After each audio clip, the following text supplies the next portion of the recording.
Assalamu alaikum. Today we will start exercise 3.4s from chapter number 3 of IGCSE Extended Mathematics. Our topic will be congruence and similarity. Before moving to the questions, first we will see the difference between congruence and similarity. If we literally talk about congruence, then the shapes are congruent if they are same and the sizes are same. So mathematically, if we talk about congruence, we can say that if the shapes have same angles, same angle sizes, and same side lengths, then we can say the shapes are congruent. And if we see the rules for the triangles, like if to decide whether the triangles are congruent or not, we can follow these rules. Means if the three sides are of equal length, then definitely the triangles will be congruent. And similarly, if the two corresponding sides and the angle between them is equal, then the shapes are congruent. And similarly, if two corresponding angles and the side between them are of equal length, then definitely the triangles will be congruent. One more rule is there that if we have a right triangle, then we will follow this rule. Means they will have a right angle. They will have a corresponding, means hypotenuse will have the same size, same side length. And similarly, one pair of the corresponding sides will have the same length. So then the triangles will also be congruent. If we generally talk about the congruent shapes, we can see these mobile phones and these two coins over here, and they are congruent shapes. Now let's talk about similarity. In similarity, it's not mandatory to have same size. Means similar shapes will have, will look same, but their sizes can be different. And if we mathematically see the similar shapes, then the sides will be proportional. Means one shape will be scaled version of the another shape. If we are looking an image on the TV screen or mobile phone, definitely we will be looking the same images, but those images will have different sizes. So let's quickly review the congruence versus similarity, that the shapes will be same, but in congruence, there will be same size, and in similarity, the size will be different. And side lengths will be equal in congruent shapes, while side lengths will be proportional in similar shapes. And angles, definitely angles will be equal in both congruent and similar shapes. And these are the symbols we use for the congruent and similar shapes.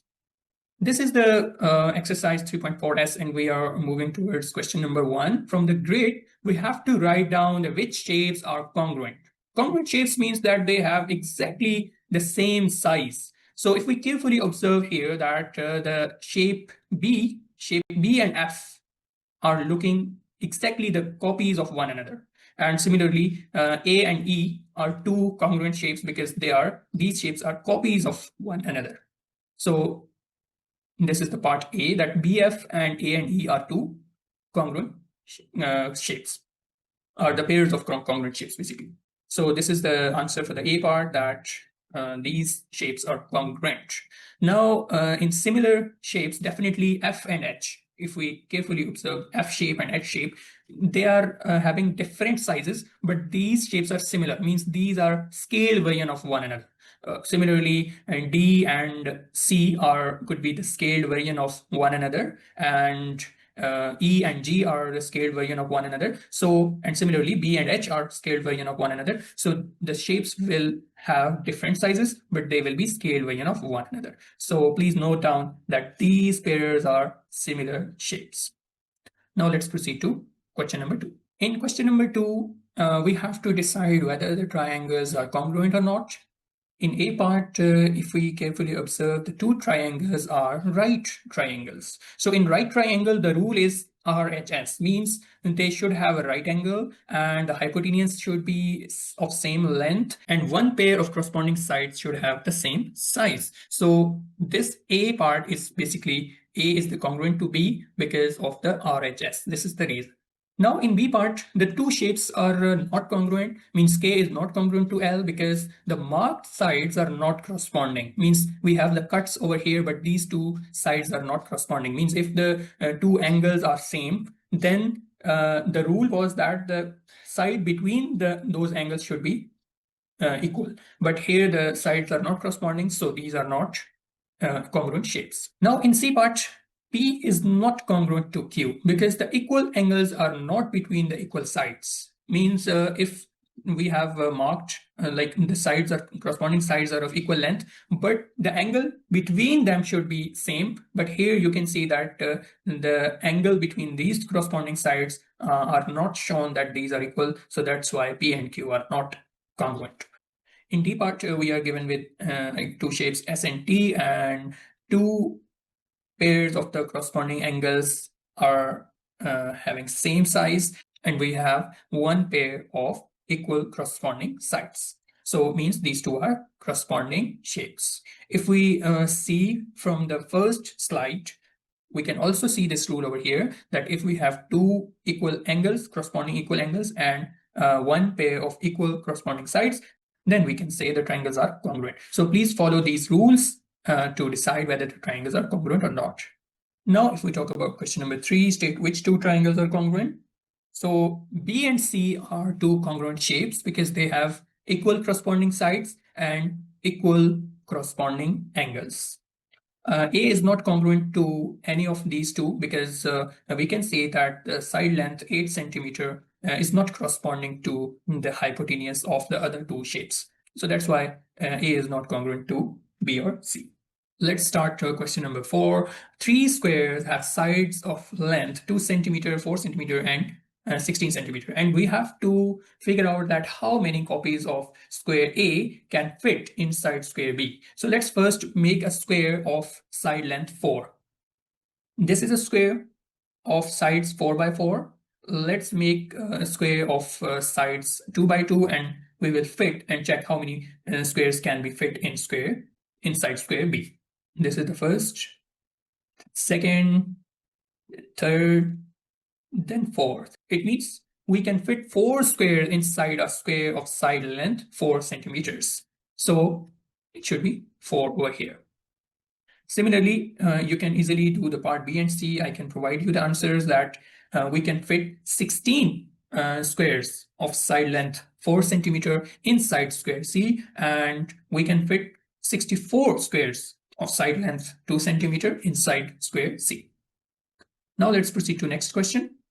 In question number 5, it says two solids are similar in shape and the linear scale factor is 2.5, means their ratio of the corresponding sides is 2.5. So we have to find the scale factor for the surface area and the volume. So definitely for area, the scale factor will be the square of the linear scale factor. So we will use this rule that for the surface area scale factor, we will just take the square of the linear scale factor.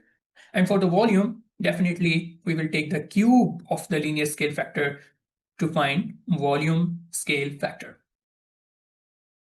In question number 6, it says, show that the triangle ABC is similar to triangle DEC. So in these two triangles, let's say this is triangle 1, this is triangle 2. So for the similar shapes, the angles should have the same size, as we talked about in our previous slides, that for similar shapes, the angles should have the same size. So look that this angle means angle BCA should have the same size as its opposite angle because of the vertically opposite angles. And similarly, we can see that these two triangles are right triangles, means they have a pair of right angles. So we have a right angle at angle A and is equal to angle D because these two are right angles. Now, if we consider the sides AB and ED parallel to each other, and we will consider this side, means ABE as a transversal, so the angle 53 is alternate to angle at E. So angle DEC should have the size 53 degrees because of alternate angles. So now we have seen that now if the corresponding angles are of same size in two triangles. So it's proved that the corresponding angles are same. So the triangles are similar. The triangles are similar. Now to calculate the side lengths DE and AC, as we already proved that these two triangles are similar, means their ratio of the corresponding sides will be same. So first, let's find the ratio between two given corresponding sides, and then we will figure out the side lengths of the unknowns. So let's first write down the ratio of the two corresponding given sides. So the two corresponding given sides are CE and BC. So let's write down the side length of CE and BC. This should be equivalent to 2. Means the ratio of these two similar triangles will be equals to 2. We can easily figure out the unknown side lengths by using the same ratio. Means the ratio of DC and AC will also be equals to 2. We already know the side length DC, which is 16, and we have to figure out the side length AC. So let's exchange the values. Means we can divide 16 by 2 and bring AC over here. So the side length AC will be 8 centimeters. So this should be 8 centimeters. Similarly, we can figure out the other side length, means DE. We will again use the same ratio, means the ratio of DE and AB will also be equals to 2. Now, the DE is unknown and AB is 6. We can multiply 6 on the other side, and that will be 12 centimeters. So the side length DE is 12 centimeters. We have to calculate the length of CD and BD. So we are given with a figure. In this figure, we have to observe it that we have two parallel lines, means AB and DE. And AE and BD are the two transversals that crosses these parallel lines. These transversals basically creates two similar triangles. So in these two similar triangles, the corresponding sides ratio will be same, because we already have learned that in similar shapes, the side ratio will remain same. So let's find the ratio of the given two corresponding sides. I will see the ratio of DE and AB. DE is 24 centimeter and AB is 8 centimeter, means the ratio is 3. So if we consider these two triangles as triangle 1 and triangle 2, then from given ratio, which is 3, we can say that the larger triangle is 3 times bigger than the smaller triangle. Means all the sides will be 3 times more than the sides of the smaller triangle. So if we want to figure out the side length CD will be definitely 3 times more than BC. So BC is already given, which is 5. So I will just multiply with the ratio. So it should be 15 centimeters. Now we have to calculate the length of BD. The BD is the sum of BC and CD. As we already know, the BC is 5 centimeters and CD is just calculated here, which is 15. So in total, these are 20 centimeter. So the length of BD is 20 centimeter. Now in B part, the area of the triangle ABC, means smaller triangle is 24 centimeters square. Calculate the area of the triangle CDE, means of larger triangle. So as we already have learned in our previous questions that we don't use the linear scale factor for the area, but we will take the square of the linear scale factor to find the scale factor for the area. So for area scale factor, I will take the square of linear scale factor. Linear scale factor was 3, mean this was the ratio. So its square should be 9.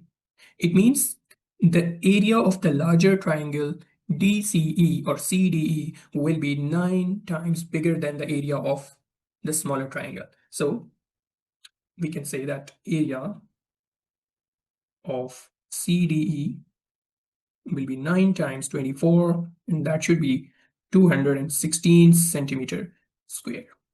In question number 8, the diagram shows the dimensions of cylinder.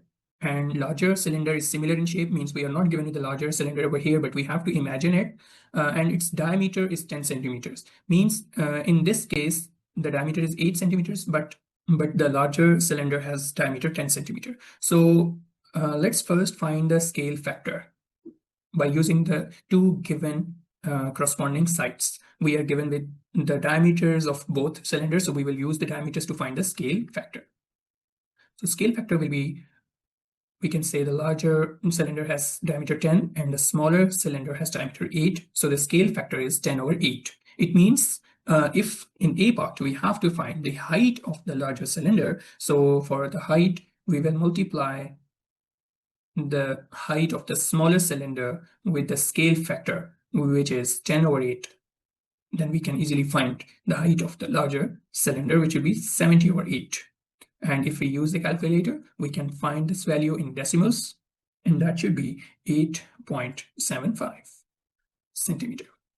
Now in B part, the area of the top of the smaller cylinder is 50 centimeters square. Find the area of the top of the larger cylinder.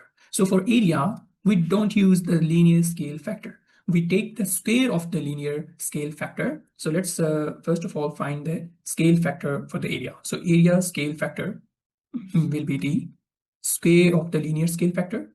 Linear scale factor is 10 over 8. So its square will be definitely 100 over 64.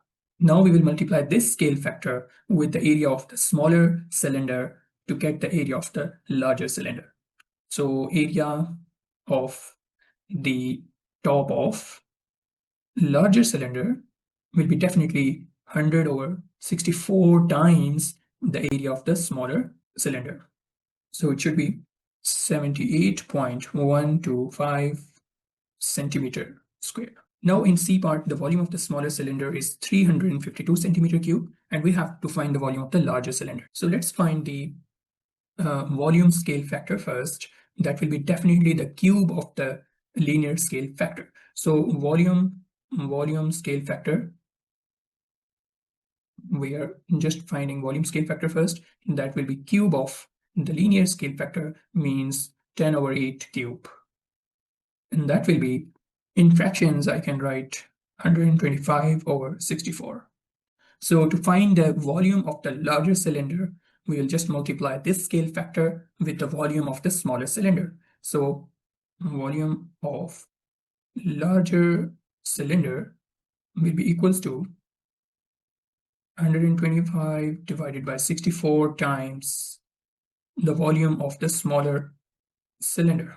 And that will be 687.5 centimeter cube. Now let's move to next question. In question number 9, we have to calculate the length of PS. So let's first observe the figure. We can see a triangle, a larger triangle PQR over here, and we can also see there are two parallel lines over here, means PQ is parallel to ST. Basically, when we draw the parallel line, means ST, so this parallel line divide the triangle into two similar triangles, means the larger triangle PQR will be similar to the smaller triangle STR, means their ratio, corresponding sides ratio will be same. So before finding PS, let's find the ratio first. Or we can also say the scale factor. So scale factor in this case means I'm taking PQ from the larger triangle and ST from the smaller triangle. So these are the two corresponding given sides. So their ratios should be 12 over 9, means 4 over 3. So this is the ratio or the scale factor that we will use to find the values of the other sides. So to find PS, let's first find SR, because PR and SR will be corresponding sides of two triangles. So let's first find the value of SR, means the side length SR. So we will use the ratio PR, means PR and SR should have the ratio 4 over 3. I'm already given with the length PR, which is 16. And if I have to find the length SR, so let's just exchange these values, means I will divide 16 by 4/3. And SR will be equals to 12 centimeter. So now we know the total length PR is 16. So to find the length PS, we can subtract SR from PR. So I know that PR is 16, and I already have found that SR is 12. So 16 minus 12 will be 4. So PS will be 4 centimeters. Now it says the area of the triangle PQR is 48 centimeters square. Calculate the area of the trapezium PQTS. So if we know the area of the PQR, which is 48 centimeters square, let's first find the area of the smaller triangle, means this triangle STR, and then we can subtract that area, means the area of STR, from the area of PQR to get the area of this trapezium. So let's first find the area scale factor. So area scale factor will be definitely the square of linear scale factor. So linear scale factor was 4/3. So we'll take the square of it. So it should be 16/9. So by using this area scale factor, we can write the equation that the area of triangle PQR will be 16/9 times the area of STR. We know the area of PQR, which is 48, and we will divide 16 by 9 over here to get the area of STR. So that should be 27 centimeters square. So the area of small triangle STR is 27 centimeters square. Now to get the area of the trapezium, we can subtract the area of the small triangle from the area of the larger triangle. So area of PQTS will be the difference of the area of PQR and STR. So it should be 21 centimeters square. Thank you. This was all for today.